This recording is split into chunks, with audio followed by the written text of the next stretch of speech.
Quality is everyone's responsibility.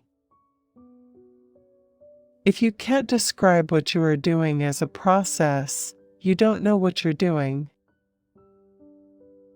It is not enough to do your best. You must know what to do, and then do your best.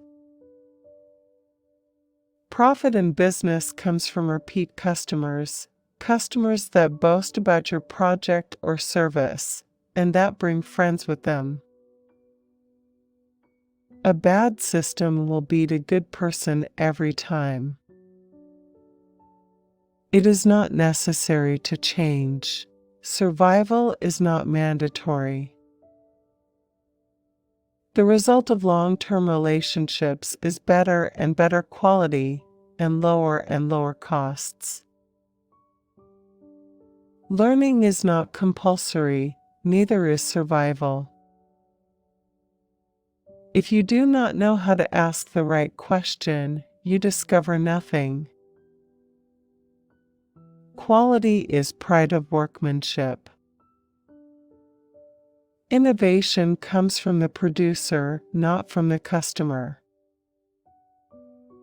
We are here to make another world. Research shows that the climate of an organization influences an individual's contribution far more than the individual himself. If you don't understand how to run an efficient operation, new machinery will just give you new problems of operation and maintenance. The sure way to increase productivity is to better administrate man and machine. Declining productivity and quality means your unit production costs stay high, but you don't have as much to sell. Your workers don't want to be paid less, so to maintain profits, you increase your prices. That's inflation. Any manager can do well in an expanding market. People with targets and jobs dependent upon meeting them will probably meet the targets even if they have to destroy the enterprise to do it. All anyone asks for is a chance to work with pride. Customer expectations? Nonsense. No customer ever asked for the electric light, the pneumatic tire, the VCR, or the CD. All customer expectations are only what you and your competitor have led him to expect. He knows nothing else. You should not ask questions without knowledge. Eliminate numerical quotas, including management by objectives. The big problems are where people don't realize they have one in the first place.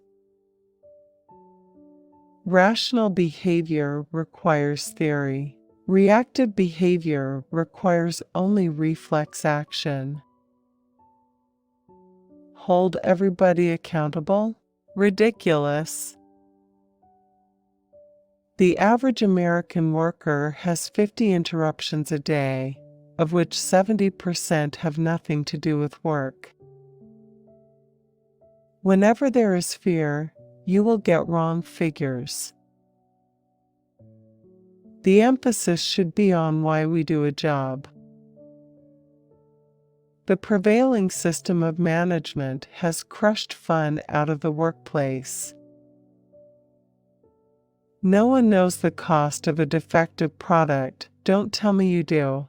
You know the cost of replacing it, but not the cost of a dissatisfied customer. You cannot define being exactly on time. Export anything to a friendly country except American management. In 1945, the world was in a shambles. American companies had no competition, so nobody really thought much about quality. Why should they? The world bought everything America produced. It was a prescription for disaster. What should be the aim of management? What is their job? Quality is the responsibility of the top people. Its origin is in the boardroom. They are the ones who decide. In Japan, a company worker's position is secure. He is retrained for another job if his present job is eliminated by productivity improvement. The prevailing and foolish attitude is that a good manager can be a good manager anywhere, with no special knowledge of the production process he's managing. A man with a financial background may know nothing about manufacturing shoes or cars, but he's put in charge anyway. American management thinks that they can just copy from Japan, but they don't know what to copy. Lack of knowledge, that is the problem. I am forever learning and changing. People don't like to make mistakes. Quality means what will sell and do a customer some good, at least try to. My mother was my biggest role model. She taught me to hate waste. We never wasted anything. When a system is stable, telling the worker about mistakes is only tampering.